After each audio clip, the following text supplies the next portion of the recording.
Okay, let's begin here. So welcome to Stat 878. My name is Chris Builder. I'll be your instructor for the course.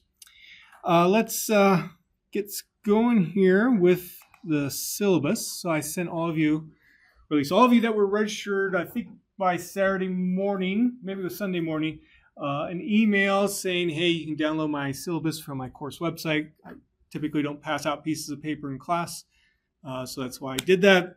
If you did not get that email, I'll show you where to get the syllabus shortly. And also, I guess before we begin to talk about the syllabus, please note that there obviously is a problem here with this screen.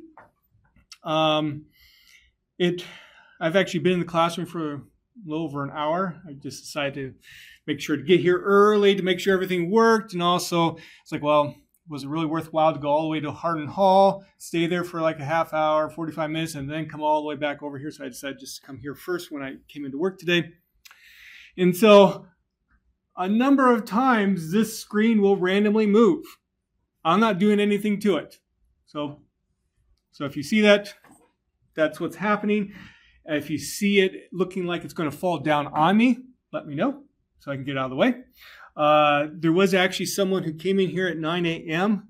who said, oh, well, we're going to take this screen down, but I guess you're teaching right now, so we can't do it. So eventually they will take it down. Something else they also told me, which I was really happy about, was that they are actually over spring break going to do some remodeling of this classroom.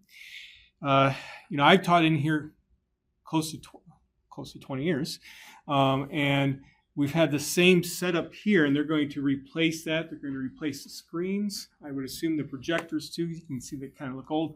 So that's good news. Okay, so let's talk about the syllabus. So on this PDF here, you're going to notice some extra red writing that's not actually in the version that you can download. Just as I was preparing for class today, there was a few additional things I wanted to add, and I didn't want to forget.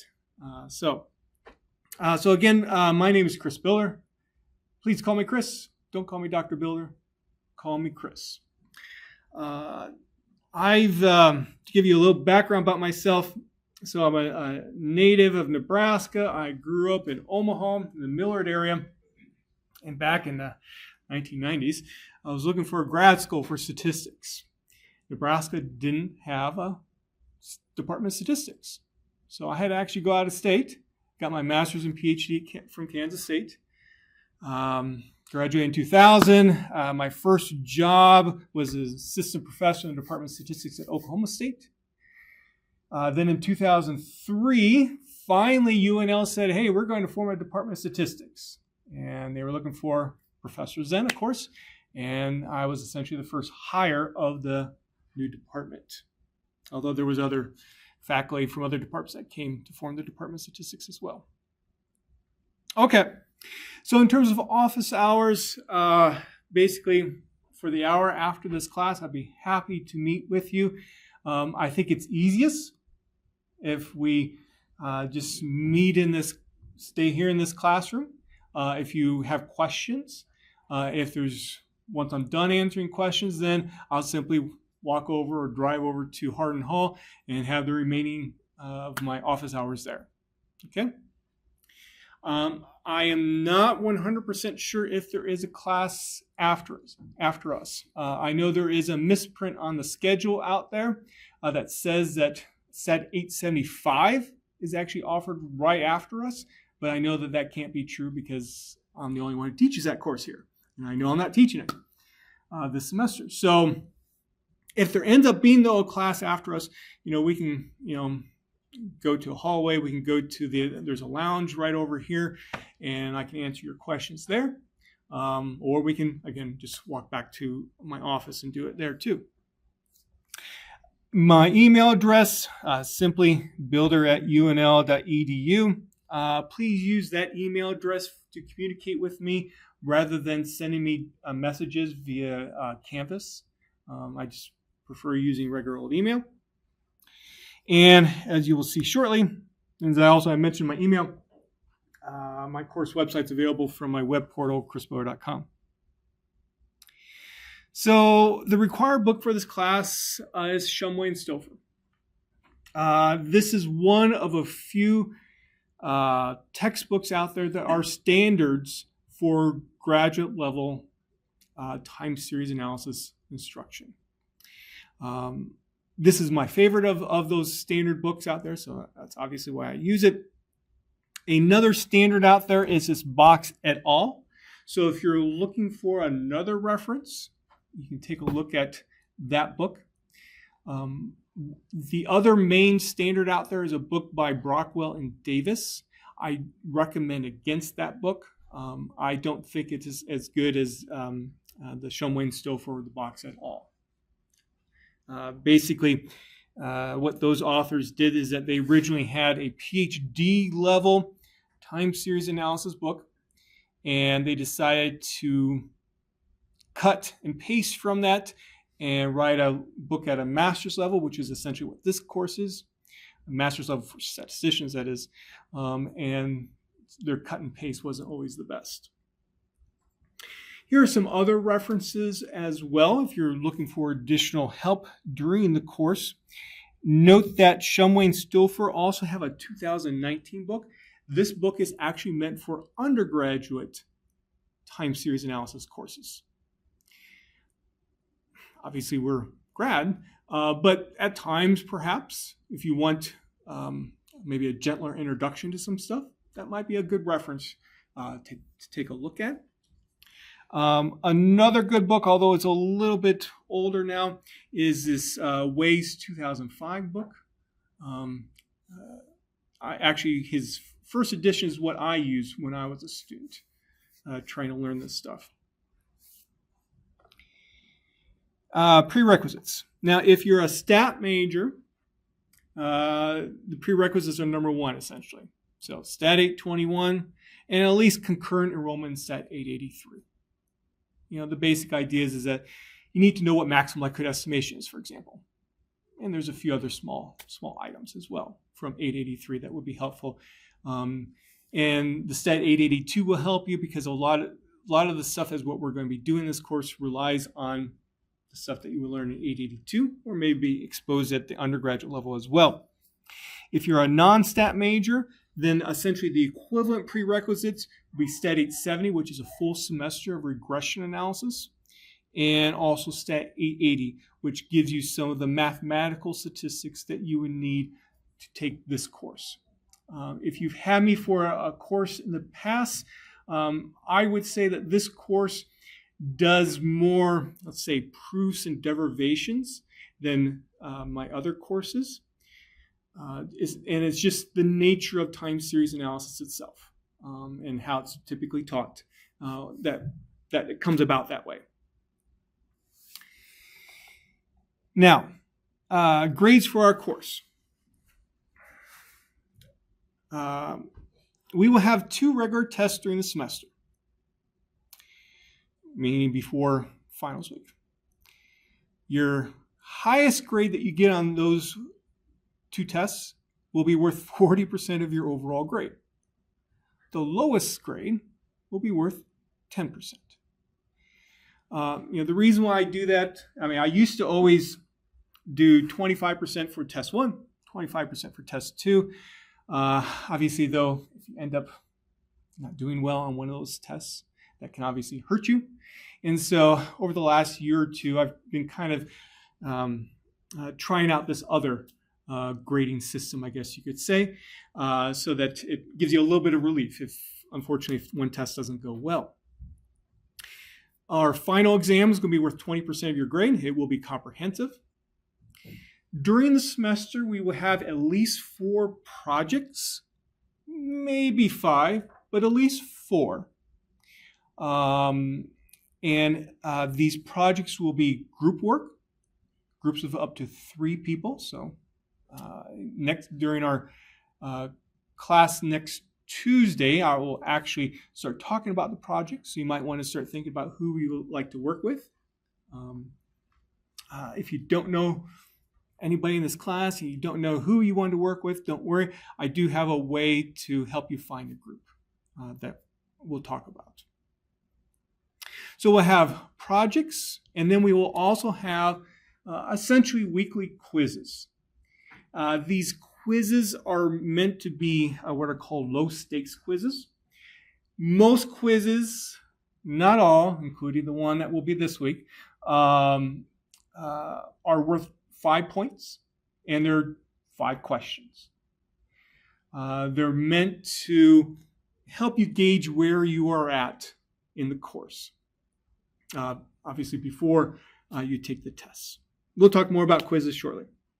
But the projects and quizzes, that grade will be essentially the number of points that you've earned out of the number of points possible, and it will be 30% of your overall grade. So to give you an example of how I would actually figure grades during the semester, let's say that you got 100% on, let's say, test number 2, and you got 80% on test number 1. So that 100% will be 40% of your grade. Great. Got 90% of the final, and let's say you got 275 out of 285 points on the projects and quizzes combined. That will be 30% of your grade, and that all then translates to about 95%. Any questions about that? Okay. Now, in terms of how many points will there be possible this semester in terms of the projects and quizzes, not 100% sure yet. I wouldn't be surprised if it ends up being around 300 to give you a sort of an idea of what will happen. Our tests will be computer-based. So you will actually use the computers in this classroom to take your tests. The reason why I do that is because it allows me to assess you the way that you would actually use time series analysis. Talk more about that format as we go along, of course. I use a pretty standard grading scale here in terms of A's, B's, and C's.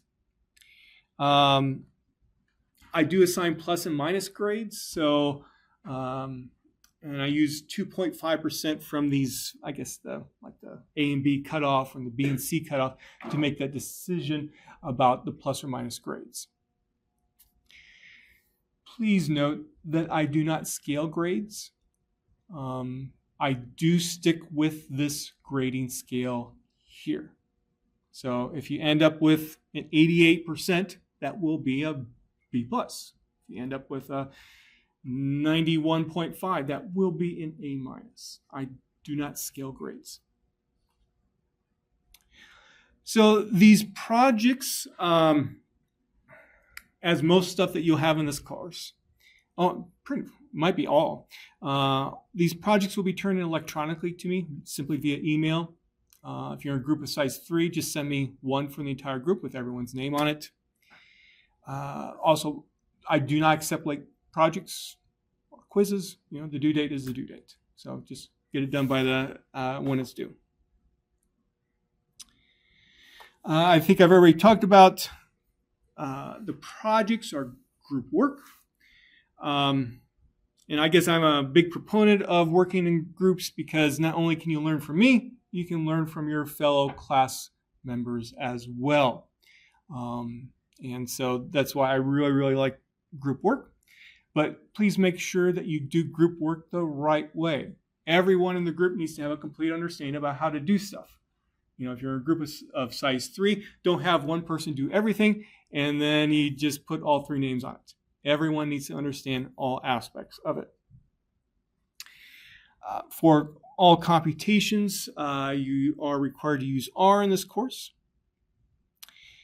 For our Tuesday meetings of our class, I will be recording it. So as you can see up here, I have this small tripod with a webcam on it. That's what's recording me right now.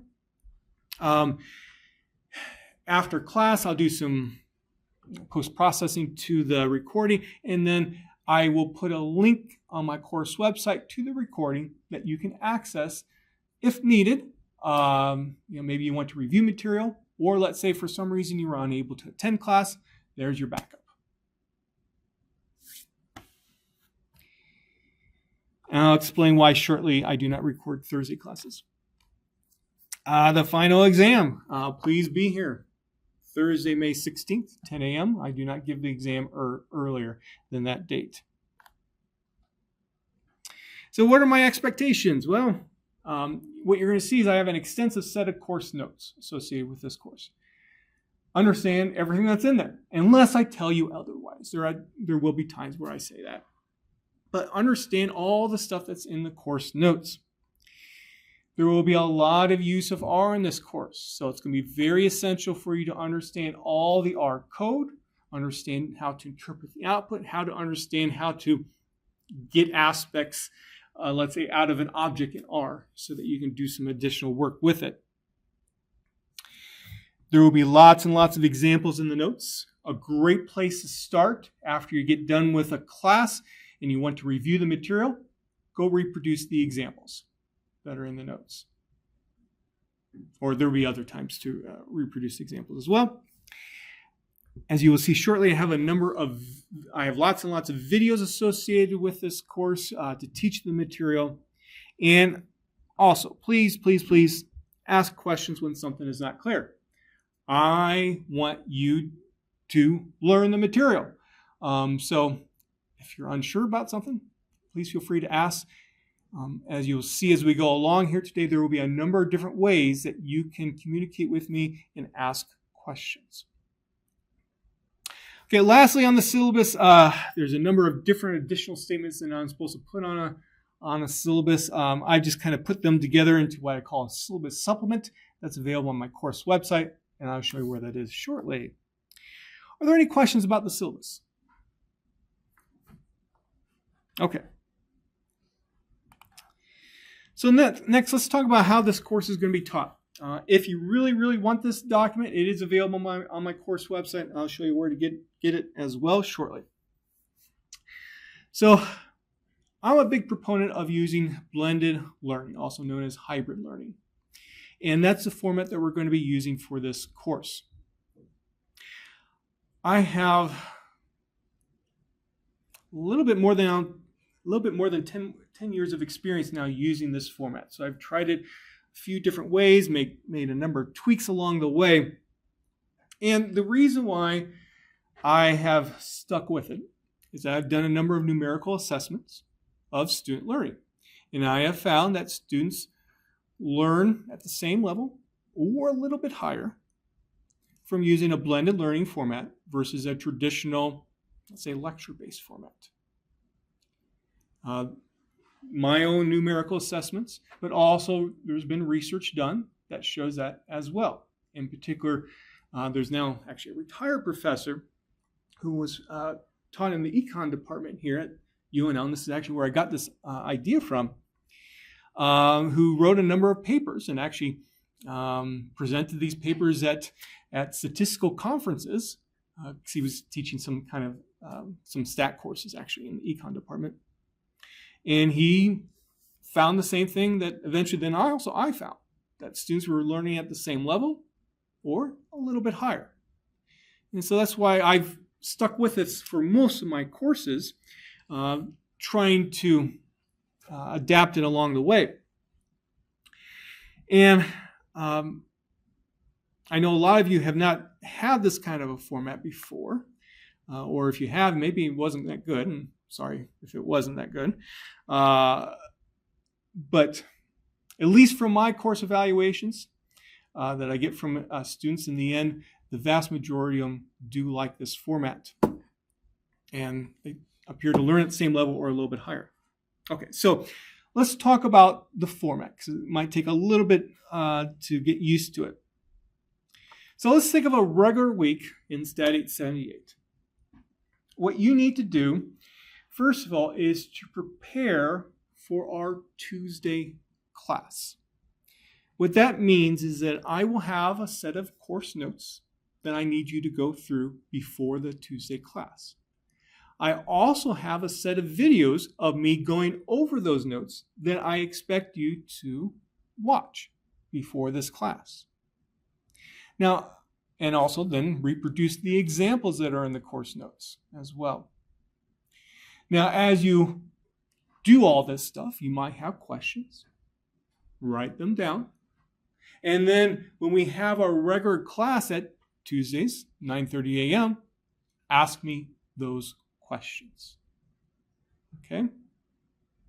So for our Tuesday class then, you're all coming in here prepared. You've went through a set of material that I've told you about what exactly to examine.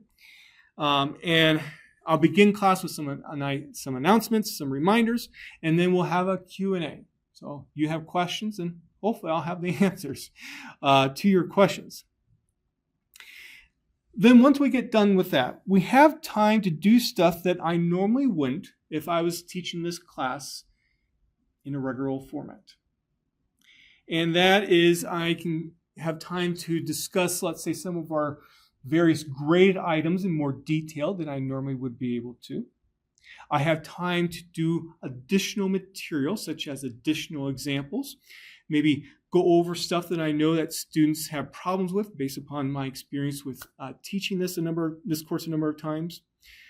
We have time to do more of a review of material, let's say like test reviews, than I would normally as well.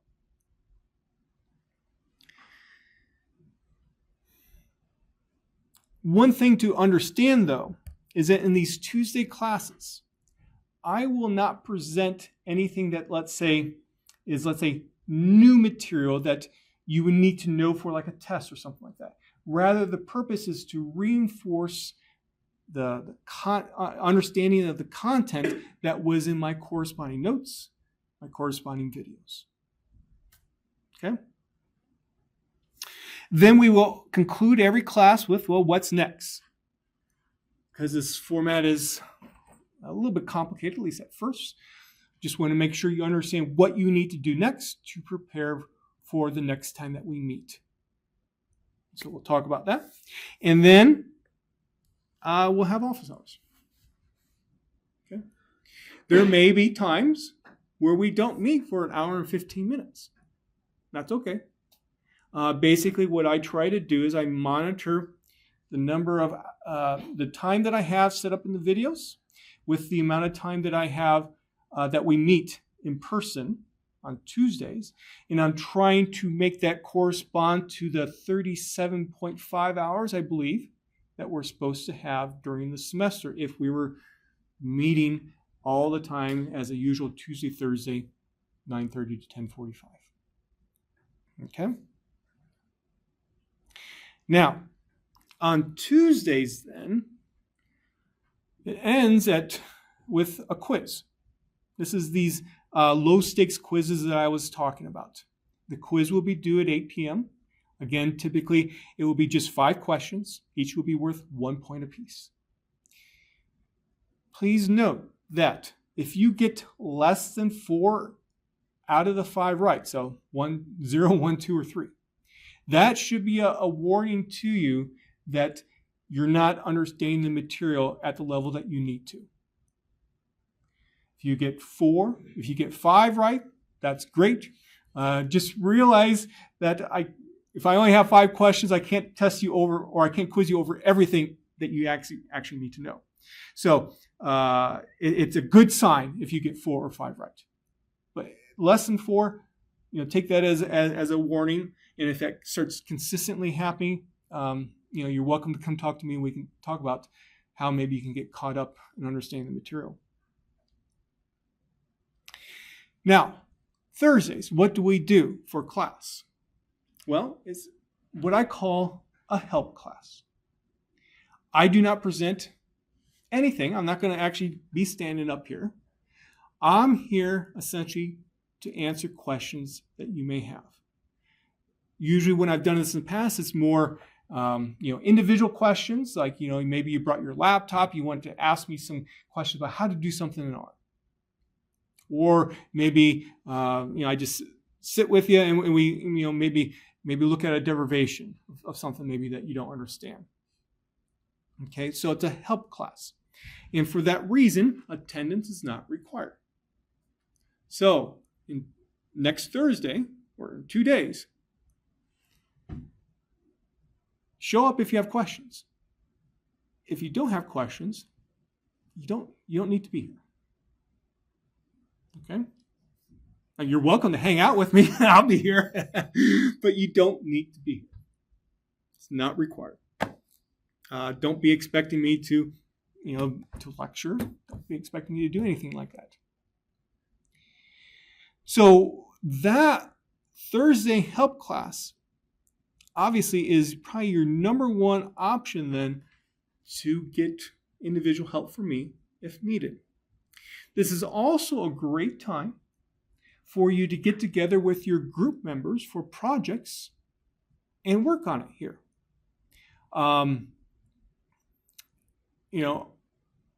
Since I'm around too, you can ask questions if they come up. If they don't come up, that's okay. But you have a nice, classroom here where you can work together. I will still have office hours after class. However, essentially, this is also a time where essentially the stuff that would be done during office hours can occur as well. So that's what the Thursdays look like. Now, sometimes during a week the Thursdays will change, and we will have our tests in class on Thursdays. Projects will be due on Thursdays at 8 p.m. And only at the beginning of the semester, there's going to be the first 2 Thursdays where we're going to have some quizzes due. Okay? They're going to be really, really easy. We will still, except for this Tuesday, because obviously it's the first week of the course. Normally we'll always have Tuesday quizzes, but there will be the first 2 weeks where we will have some stuff on Thursdays that you have to turn in. Okay. Any questions about the teaching format? Okay. Let's take a look at the course website. So to get to it, you can go to chrisbiller.com. Click on Stat 878, and here we go. So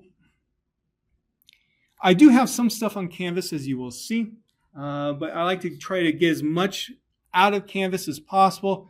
The reason being is because I think things can be done a lot easier in terms of like organization, uploading, downloading stuff outside of Canvas. And also I do have people outside of our class who like to use my website to learn the material. And so I like to make it available to them. Okay, so if I click on section materials, this will help you see how I organize the course in terms of the content. I have 4 different sections. The introduction section, which is exactly what we're doing right now. Then some of the basics of time series, understanding what time series data is, for example, some basic calculations. Then the heart of the course will be discussing what are called ARIMA models. So that's section 3. And then we will spend a lot of time on some additional topics that are often extensions of ARIMA models as well. So let's go up here to section 1. So on each of these sections, I have my notes / videos. So you can see here's my syllabus that we just talked about. Here's that syllabus supplement. The file that we were looking at, that Word file, is course structure. And let's come down to section 2 here. So if you notice under notes and videos, I also have a number of Word documents, the .docx files. This is where my course notes are. Notice how they each have numbers next to them. I refer to those as essentially subsections of a section. So for example, subsection 1 of section 2 is example data. This is important so that you understand, as we will see on the schedule webpage, what material you need to examine before our Tuesday class. I will give you section and subsection numbers. Next to each of these, you have videos. These are videos that I put on my YouTube channel, corresponding to me going over the Word file. Let's come back up here.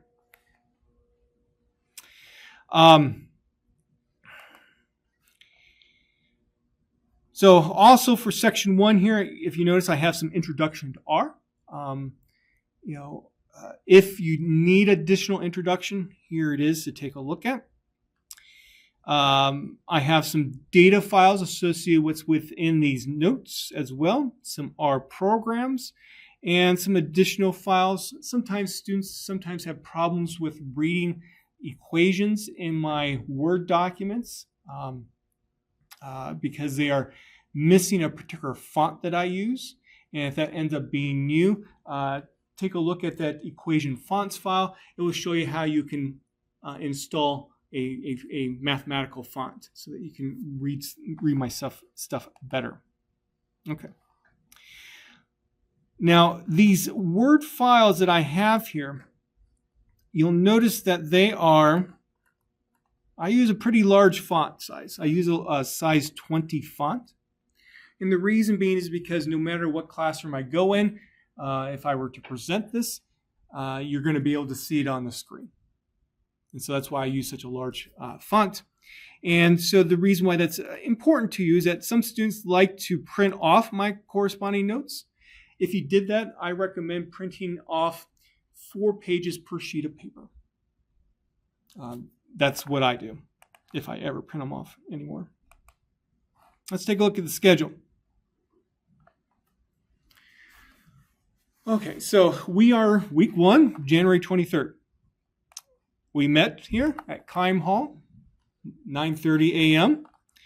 We are doing section 1, subsections 1 and 2, the syllabus, the course structure.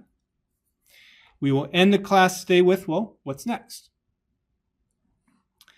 On January 25th, on Thursday, I will be here, at 9:30 a.m. This is meant to be a help class, especially one that's just simply devoted to using R.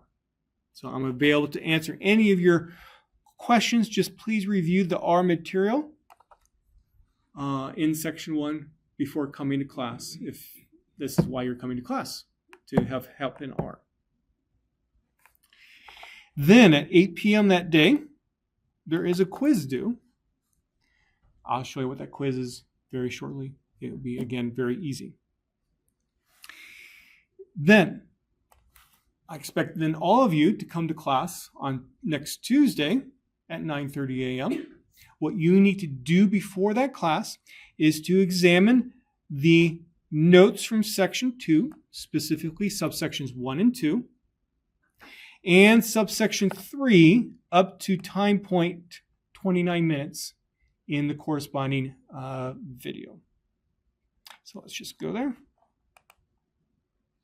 So in other words, you need to examine this set of notes, this set of videos for next Tuesday. Come prepared to ask questions if you have them. We will also have then the Q&A. We will start talking about project number 1 as well. Again, I'll show you where you can download that very shortly here. And then we'll end with what's next. Also next Tuesday at 8 p.m., you have the first of these normal 5-question quizzes. And that will be due at 8 p.m. And as I page through here, you can see we follow the same kind of schedule throughout the semester. At times, for example, you'll need to email me your completed project. We will have tests as well. These test dates that I have here are, I guess you could say, set in stone, meaning be here on that day. This is when the test will be. So March 21st and April 25th. This first test is a little bit 1 to 2 weeks later than what I would normally like, but the reason is because we have spring break the week before, and also due to the nature of the material, it wasn't until week 8 that I thought it was a good time for a test. And lastly here again, you can see my final exam. I do have email there. That is actually incorrect. It will be in person. And so you will need to take it here.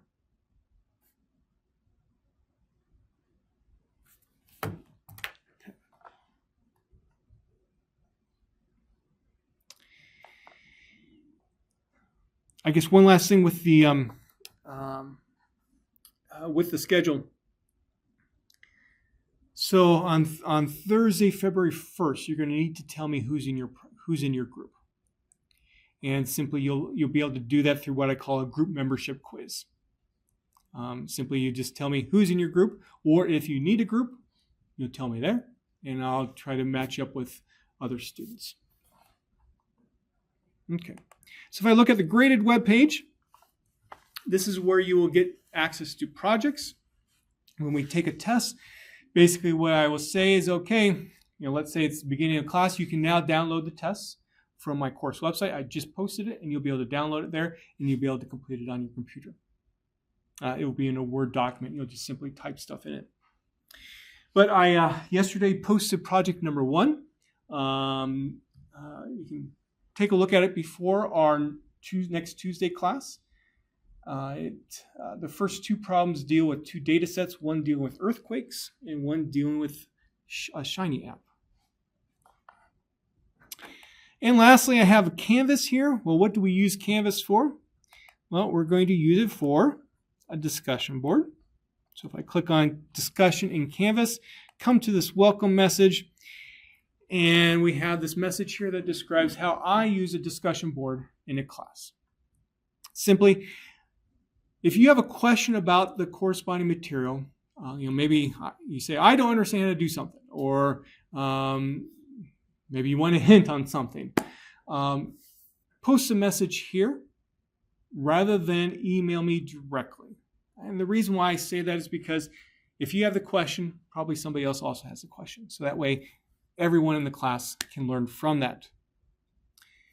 If, though, you have a question that deals specifically just with you, like, why did you take off 5 points on my test? Or you're going to tell me, hey, I can't come to class, I'm sick. You can email me that. But generally speaking, most of the communication that you would normally do, post it to the discussion board. If there's ever a question about, well, if you are ever unsure, should I email Chris or should I post it here? Just ask yourself, could other students benefit from seeing my response? If the answer is yes, please post it to the discussion board. Sometimes also students use the discussion board for other purposes, such as, well, rather than using the group membership quiz, you could post a message here saying, hey, does anyone need another group member? And this is often how students in my courses form groups. Now, what we will also be using the Canvas website for our course is to take these quizzes.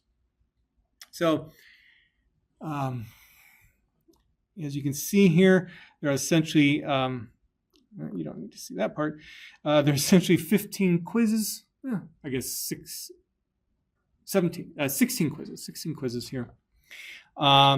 Most of them are organized by week. And you can see like when the due date is and so on. So let's actually take a look at the week number 1 quiz. This is due again on Thursday, 8 p.m. It will be worth 5 points if you complete all of it. Let's take a look at a preview.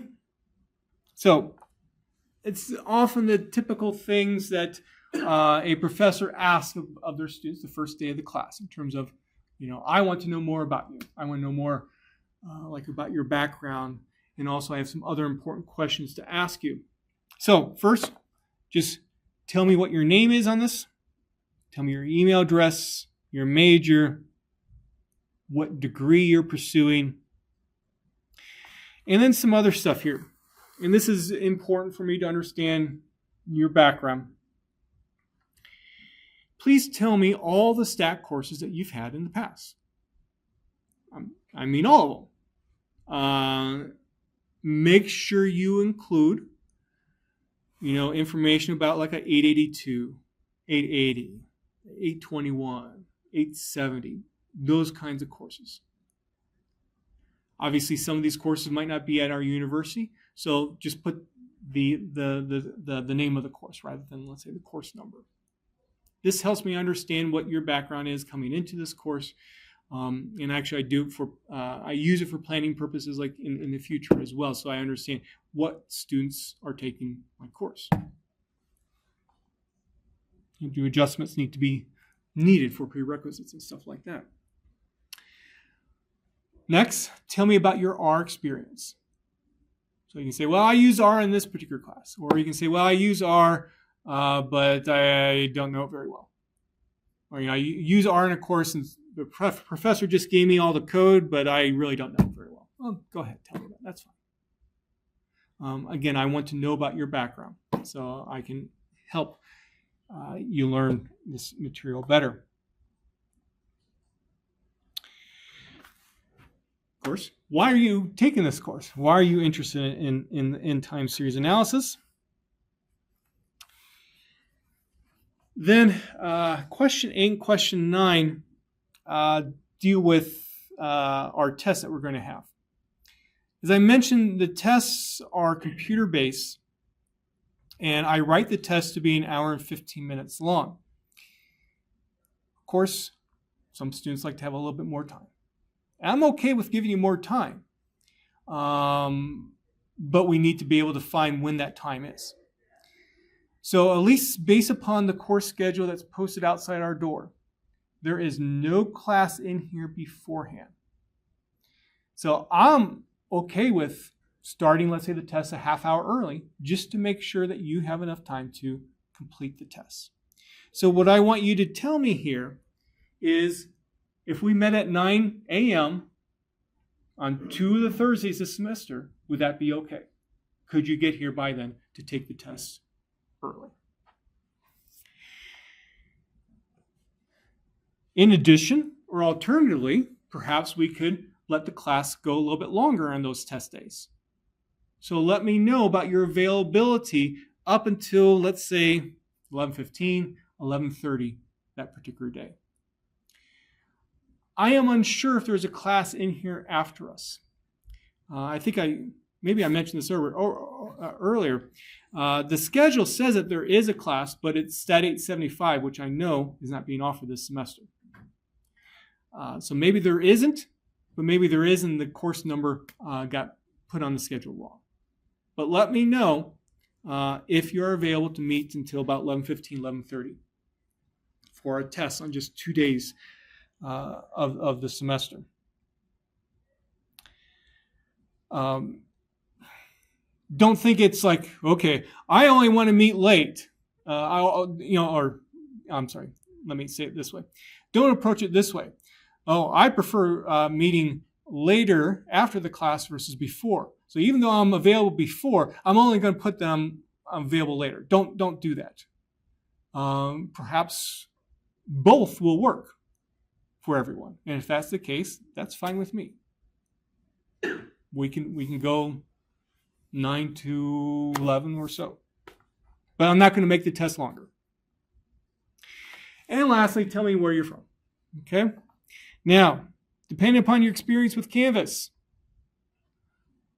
I just want to point this out. Make sure you click on Submit.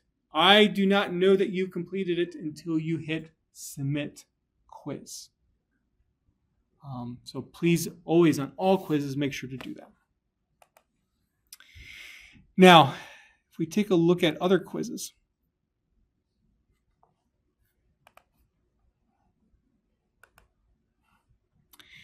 So next Tuesday at 8 p.m., this particular quiz will be due.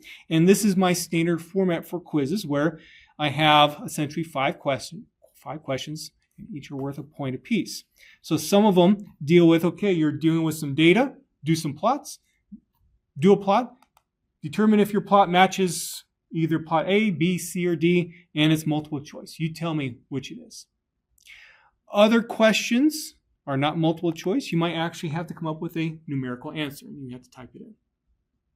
So that's the typical format for these quizzes. Okay. Now, these quizzes are automatically graded by Canvas. And so what will typically happen is that, maybe 8:30, maybe 9 p.m., or maybe 10 p.m., I'll sit at my desk at home and I'll go take a look at the quizzes. And if I'm comfortable with, how it went, then what I'll do is I'll post all the answers, or maybe even put a little bit more explanation, post all the answers, and the quiz grades will be posted as well. That's how it works. So usually the night that the quizzes due is when the grades will come out. Sometimes I don't get to it on Tuesday nights, but my goal is to always do that. Now, I don't need to do that. Now, the other thing that we'll use Canvas for is for you to view grades. And until the end of the semester, the only grades that we posted are the quiz grades. You will know what your project grades are because I will email you the projects graded back to you. You will know your test grades as well. But I don't put all that stuff into Canvas until the end of the semester. And at that time, I'll say, okay, why don't you go take a look at your grades, make sure what I've recorded matches with what you have received back from me. Because maybe I accidentally typed it wrong on my Excel spreadsheet where I did grades. Okay, let's see here. Any questions about the course website? Okay, I just have a few additional items. Was there a question? About the quiz. Yeah. Can we always leave and come back to it? You should be able to. You should be able to. If in the past you have found that not to be the case, let me know.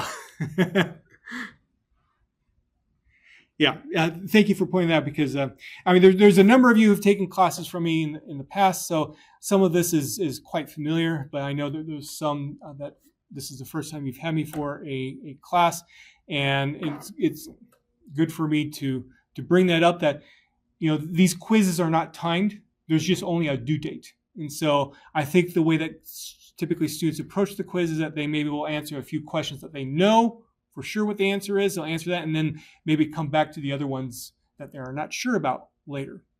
And so just make sure you submit it by 8 p.m. the day it's due. Okay. Some additional items. We've talked about the course notes here already. The second thing here is that this is a mixed major class. What that means is that there are a mix of stat grad students and non-stat grad students. And so because of that, there might be a wide variety. Well, also, some grad students are in first year, some are second year. I don't think we might have a third year grad student as well. Can be a wide variety of our backgrounds. And so because of that, I will, at least the way that I approach the course the first few weeks is my use of R is typically more basic, or I should say, let's say more explanations than I maybe will do, let's say, week 15 of the semester. So just to give you a heads up on that, and I've already talked about this, I think, as well. There tend to be more derivations in this class than what you will have in other of my courses if you've taken other courses from me, and that's just due to the nature of time series analysis and how it's typically taught, and also just to understand what's going on in it. Now, in the first set of notes that you'll need to examine for next Tuesday, I talk about some example data sets for time series analysis that we'll come back to during the semester.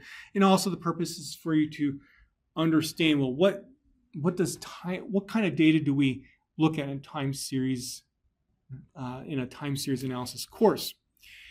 This is a unique type of statistical, well, I shouldn't say that. It's a unique type of data that you don't see in most other statistics classes. This, in fact, might be the only time especially for stat majors, that you see this kind of data in any of your courses. And while my example set of notes, we'll talk about this more, I do want to talk about a little bit here, because there can be misconceptions about what is and what isn't time series data and what we would do in a course like this. So we will focus on x sub t. X is going to be a random variable, and it's going to be observed at time t. Time t can be time 1, time 2, time 3, and so on. This could be, let's say, quarterly income for a company. Obviously, you're observing that over time. It could be daily high temperature for a city. It could be daily closing stock prices for a particular company. That's the kind of data that we are going to focus on in this class. And you can imagine that, there could be lots and lots of observations. I can imagine I could observe daily high temperatures for a city for a whole year, 10 years, 100 years. I could observe daily closing stock prices for a whole year for a particular company. So we will often have larger data sets, not extremely large, but larger set of observations. You won't see us ever analyzing data that only has 10 observations. And what we want to do is that, given what has happened in the past, we want to forecast the future. So I want to know what the stock will be at tomorrow, because that might say, should I buy the stock or not? I want to know what the high temperature is for tomorrow so I can wear a coat or come in to work in shorts. We want to forecast the future, predict the future. We typically call it forecasting in time series analysis. And what's interesting is this. Think about in maybe your first or your second stat course when you did rigor old regression analysis, where you had, let's say, a variable x, you had a variable y, and you had some kind of scatter plot of your data, and you put a regression model right between all those points there. Okay? Let's say, though, I want to use that model to predict a particular x, where the x is there. Okay? I want to predict what y is. Why is that a big no-no in regression analysis to do something like that, given where my x is? Extrapolation. Thank you. You're extrapolating beyond the range of your data. And typically, you should be taught that no, don't do that. Even though, you could draw the line up farther, you should not do that, because you do not have information about what can happen at that particular x. Because who knows? Maybe the true relationship is it goes down like that. Maybe. But what we do in time series is that we do extrapolate beyond the data that's observed. So if we're at, let's say, time point n, we want to predict what's going to happen at time point n plus 1, or n plus 2, or n plus 10. And so that makes this class a little bit different from what you've been taught in the past. And there are some assumptions that you have to make in order for that forecast to be accurate, to be able to extrapolate beyond the range of your observed values. Now, the type of data that we do not look at in this class, and this is the misconception that can occur sometimes, is what's called longitudinal data. If you're not familiar with that term, here's a really brief example. I take this from clinical trials because this is a big place where you see it. Let's say you're involved with a clinical trial as to analyze, is a new drug effective? And so for subject 1, at let's say time 0, you give them the new drug. And then at time 1, you take a measurement and you get some kind of measurement. I don't know what it is, but let's say the number is 10 for your measurement. Time 2, you get another measurement. Time 3, 11. Time 15, time 4, you get 15. That's subject 1. Subject 2, you observe at the same time points as well. That's longitudinal data. Notice how it's kind of short in terms of how many time points you observe at. Notice we're observing information on multiple people here. That is not the type of data that we look at in this class. For those of you taking like a course like Stat 822, how would you approach analyzing this kind of data? What kind of model would you use?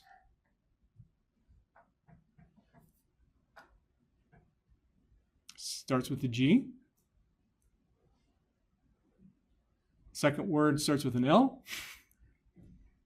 Generalized linear mixed model. That's a typical way to handle that. Because it provides you a way to handle the dependence that you have over time. And I am going beyond what we need to do for day 1 here. But does someone remember what would be a particular correlation structure that you would examine in that particular class that you would use in this kind of a situation? Autoregressive. Okay, we are going to talk about autoregressive models in this class. Remember how I had ARIMA before? I didn't say what it stood for. The AR stands for autoregressive. Okay. Now we look at it in a different way and over a much longer period of time than what you would do with a generalized linear mixed model. So that's a big difference, why we can't use those kinds of models here. Instead, we use these other kinds of models called ARIMA models. Okay, a few more things. This class, compared to any other class that I've taught more than 10, maybe 12, 14 different classes. It takes time to get to a point where we actually start estimating our models of interest. It's the nature of the material. So just be patient. We won't actually estimate any kind of ARIMA model until week 7. There's a lot of buildup to this to understand how these models work, how they're constructed. They're a lot different from what you've seen in in a regression kind of setting. And there are elements that look like a regression model, but there are significant differences. We will do some kind of estimation of stuff before that, but it won't be one of these models yet. So please be patient. Week 7 is when we actually finally get to the point where we actually estimate these models. With my videos that I have available to you, I recorded these videos actually 2 years ago, the last time I taught time series analysis. Now, time series analysis is an established area for a course taught at this level. There's not going to be a whole lot of changes for over 2 years in terms of advances, in terms of research and stuff like that over. So, these videos are fine. They're up to date about the material that we're going to have. But one reason why I'm bringing this up is that when I was recording them, I was experimenting with some of different audio settings, different lighting settings in my studio. In other words, an extra bedroom in my house when I was actually recording these. And so it took me a few weeks to get to a point where I got something that I liked. This isn't going to affect your learning at all, but I just wanted to, maybe I try to be, I'm not going to say too perfect. I try to be too good with my videos that, when you see like my face a little bit in the shadows, that's because I didn't have a certain light in front of me like I would normally. Anyway, you'll see what I mean. Now, in terms of the recording of these in-class or these in-class videos that I'm doing here, where I will post them is not on the section materials webpage where you see all these video links. Rather, I think the better place to post them is on my schedule webpage, and simply today's class will be posted as a link at 9:30 a.m. that's where you'll be able to find them. And again, give me a few hours before to post them.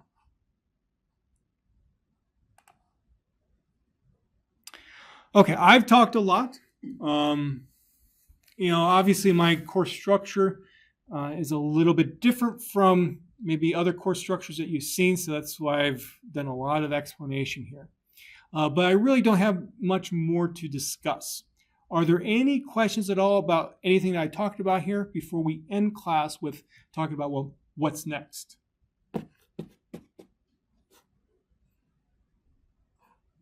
Okay.